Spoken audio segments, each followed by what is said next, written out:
کہ بھارت بار بار ایسی ہی حرکتیں کرتا ہے جب بھی کوئی اس ریجن میں معاملہ ہو یا اس ریجن سے باہر ہو تو کہیں نہ کہیں وہ پاکستان کو ملوث کرنے اور سازش کرنے اور جھوٹا پروپیگنڈا کرنے میں پیش نظر آتا ہے۔ اسرائیل کا حملہ فلسطین پر اور فلسطینیوں پر اسرائیل کے مظالم، اور اس میں بھارت نے جھوٹا پروپیگنڈا پاکستان کے خلاف کر رکھا ہے کہ پاکستان بھی کسی نہ کسی سطح پر اس میں ملوث ہے۔ کیا کہیں گے اس پر؟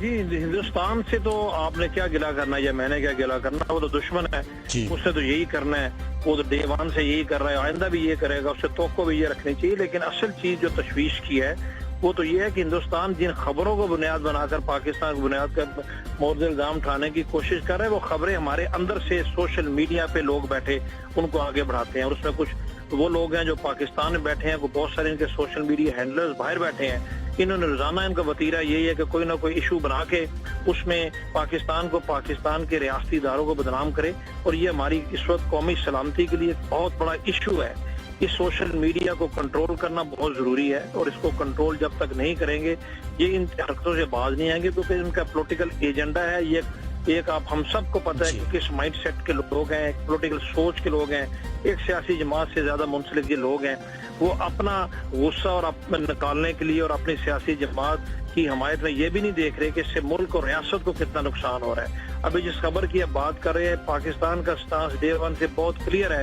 اسرائیل اور فلسطین کے بارے میں، بلکہ دنیا میں اگر کوئی ریاست اس سلسلے میں فوکس اور سب سے کلیئر ہے تو وہ ہے ہی پاکستان، جس کے سٹانس میں گزشتہ 75 سال سے ایک دن بھی کسی قسم کی کوئی آپ کمی بیشی دیکھنے میں نظر نہیں ہے۔ ابھی پچھلے 50 دنوں سے غزہ میں جو کچھ ہو رہا ہے آپ دیکھیں، ہر فورم پہ پاکستان نے آواز اٹھائی ہے۔ پہلے OIC کا اجلاس بلانے کے لیے ہم نے آواز اٹھائی، پھر جب OIC کا اجلاس ہوا تو وہاں پر ہمارے پرائم منسٹر نے سب سے موقف جو ہمارا تھا سب سے فوکسڈ اور کلیئر تھا، اور ہم تو ڈے ون سے یہی کہہ رہے ہیں۔ اور پاکستان کے متعلق یہ خبر پھیلانا کہ ہم کوئی خدا نہ خواستہ اسرائیل کو اسلحہ فراہم کر رہے ہیں، اس سے بڑی مزاح کی بات اور کہہ سکتی ہے کہ صرف اس لیے کی جا رہا ہے کہ عوام کے دلوں میں ابہام پیدا کیا جائے اور دنیا میں پاکستان کو بدنام کیا جائے۔ اس سوشل میڈیا کو لگام دینا، کنٹرول کرنا، بالکل ایسا ہی ہے، آپ بالکل یقینی طور پر ایسا ہی ہے۔